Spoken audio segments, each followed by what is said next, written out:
Les Blancs créent plus d'emplois que les Noirs. Ils ont de l'argent et le savoir-faire. Ils sont bien meilleurs pour ça. Le Zimbabwe, un pays carte postale avec ses célèbres chutes Victoria, sa riche savane. Première destination touristique et grenier à blé de l'Afrique australe il y a à peine 30 ans, c'est aujourd'hui l'un des pays les plus pauvres de la région. 100 000% d'inflation, 80% de chômeurs, une espérance de vie en chute libre, 36 ans. Dans ce pays, les gens meurent de faim. Il n'y a rien à manger. Le responsable, c'est lui, Robert Mugabe. En 2000, le président du Zimbabwe a décidé de rendre la terre aux Africains. 4000 fermiers blancs ont été expropriés, leurs terres laissées à l'abandon. Une politique radicale qui a mis le pays au banc de la communauté internationale. Vous nous sanctionnez, alors nous vous sanctionnerons à notre tour. Et pour cela, nous frapperons vos business ici. Mais le vent a tourné pour le président dictateur. Le 29 mars dernier, Mugabe a perdu la majorité au Parlement. Il pourrait même être contraint de démissionner après 28 ans de pouvoir qui ont ruiné le pays. Frontière de Plumtree, entre le Zimbabwe et le Botswana. D'un côté, un pays fermé, une dictature qui ne laisse pas entrer les journalistes étrangers. De l'autre, l'un des pays les plus riches d'Afrique, surnommé la Petite Angleterre. Chaque jour, des centaines de Zimbabwéens entrent au Botswana pour y acheter de quoi se nourrir. Dans les supermarchés de cette ville frontière du Botswana, envahis par les voitures venues d'en face, c'est la course au ravitaillement. Certains viennent faire leurs courses pour plusieurs mois, parfois même pour des villages entiers privés de tout. Ils sont très nombreux à venir ici, ils remplissent des caddies entiers et ils repartent là-bas. Là-bas, au Zimbabwe, impossible d'y entrer en tant que journaliste. Nous franchissons la frontière avec un groupe de touristes français. Ils sont venus admirer l'une des 7 merveilles du monde qui attirait chaque année des dizaines de milliers de visiteurs. Les chutes Victoria où se déverse le Zambèze, l'un des plus grands fleuves d'Afrique. Il y a beaucoup d'animaux à voir. Des crocodiles, des éléphants, plein de choses. Si vous voyez quelque chose d'intéressant, vous me le dites et je m'arrêterai. Aujourd'hui, pratiquement plus personne ne vient ici. La plupart des touristes fuient ce pays à la mauvaise réputation. Zimbabwe, j'avoue que j'ai peur. Non mais j'ai peur de ce que je peux lire, de ce que je peux entendre. Ils ne resteront que 24 heures, pas une minute de plus. À côté des chutes Victoria, tous les commerces sont fermés les uns après les autres. C'est l'effet Robert Mugabe. Mais personne n'ose le critiquer ouvertement. Le propriétaire de cet hôtel n'accepte de nous parler que si nous masquons son visage. Personne ne peut vivre avec une inflation de 100 000 ou 150 000%. Qu'est-ce que vous voulez faire? On vit au jour le jour et ça ne va pas changer. Dès que vous vous réunissez à plus de 3, c'est considéré comme une réunion politique et c'est interdit. Le pays a peur de Robert Mugabe et de sa police secrète. Difficile de faire parler les gens, de sortir la caméra.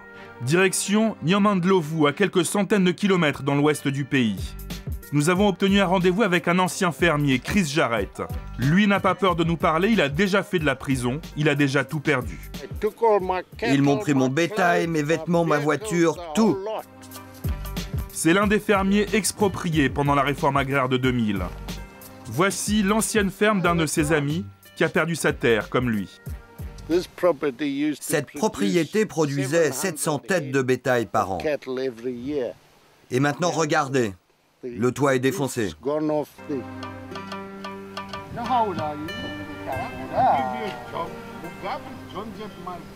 L'homme qui lui demande du travail est l'un de ces centaines de paysans noirs à qui Mugabe a offert un lopin de terre appartenant à des fermiers blancs. Un propriétaire contraint de faire de l'autostop pour rentrer chez lui. Le monde à l'envers. Les Blancs créent plus d'emplois que les Noirs. Ils ont de l'argent et le savoir-faire. Ils sont bien meilleurs pour ça.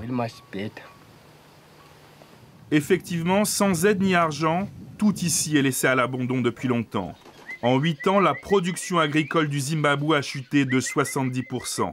Mais pour autant, ici, pas question de critiquer Mugabe. Vous aimez Mugabe? Les zones rurales restent fidèles au président dictateur. Très rapidement, la présence de notre caméra provoque de la méfiance. On veut savoir ce que nous faisons là, qui nous avons vu. Vous n'avez pas le droit de nous filmer sans autorisation. Nous devons savoir exactement ce que vous voulez faire. Montrez-moi vos papiers. Bulawayo, la seconde ville du pays, fief de l'opposition au régime de Mugabe. Nous avons rendez-vous avec Gary. Il a accepté de nous faire découvrir la réalité de sa ville, discrètement. Ici aussi, il est impossible de sortir une caméra. C'est un très bon exemple à vous montrer, ce magasin à Edgars. C'est le plus important détaillant de vêtements du pays, et comme vous voyez, c'est vide. Gary est au chômage, comme 4 personnes sur 5 ici. La pénurie est partout. Dans un supermarché du centre, seuls restent quelques sacs de soja et des détergents. Sinon, les rayons sont vides. Le contraste est saisissant avec les supermarchés du Botswana voisin. Même chose pour les stations-service. Il n'y a pratiquement plus une goutte d'essence dans toute la ville. Pour s'en procurer, Gary nous emmène ici, à Bulawayo, pour les blancs comme pour les noirs. C'est le système D.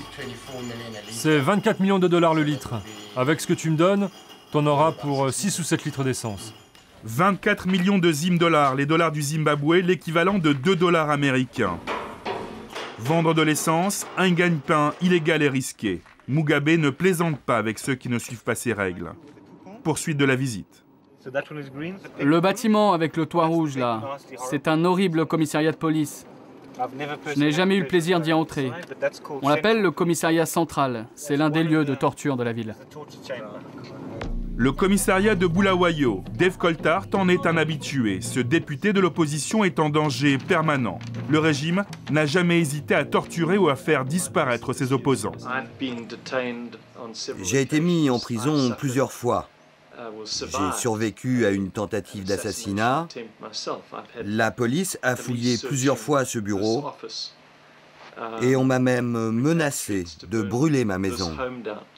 La violence, l'intimidation, la torture, les armes favorites de Mugabe.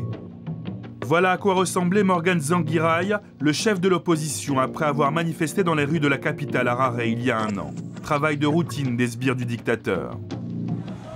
Samedi 8 mars, 3 semaines avant les élections, grand meeting de l'opposition dans un quartier populaire de Bulawayo. Bravant leur peur, les anti-Mugabe convergent vers le stade de foot local, lieu du rassemblement. Ce point, c'est le symbole de Mugabe. Il a détruit le pays. Nous voulons maintenant la main ouverte, c'est-à-dire la liberté, la transparence. Le pays commence à croire à un changement, et le changement, c'est lui, Morgan Tsvangirai, le chef du MDC, le seul vrai parti d'opposition.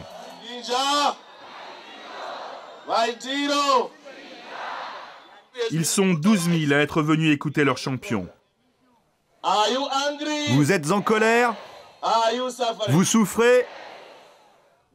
Et vous ne voulez pas d'un homme qui vous a promis l'indépendance, mais qui ne vous a pas apporté la liberté.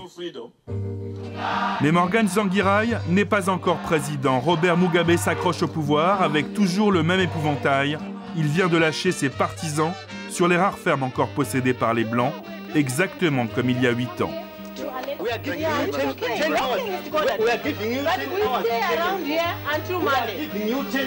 Mugabe est prêt à faire couler le sang pour rester à la tête du pays.